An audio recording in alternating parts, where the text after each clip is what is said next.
Në magjistralen Gostivar Kërshov ka ndodhur 2 aksidente trafiku ku si shkak kryesor llogaritet të jetë parakalimi në mënyrë jo të rregullt. Nga këto aksidente ka vetëm një të lënduar i cili trajtohet në spitalin e Gostivarit, si dhe dëme materiale që janë shkaktuar në veturat e aksidentuara.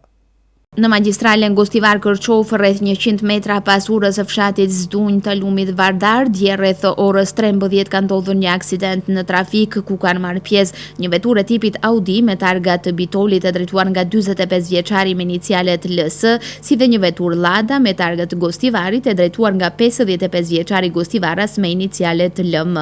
Në këtë fatkeqësi, drejtuesi veturës Lada ka marrë lëndime trupore. Ai është dërguar në spitalin e Gostivarit ku është mbajtur për trajtim të mëtutjeshëm, ndërsa drejtuesi veturës Audi ka kaluar pa ndonjë lëndim të theksuar.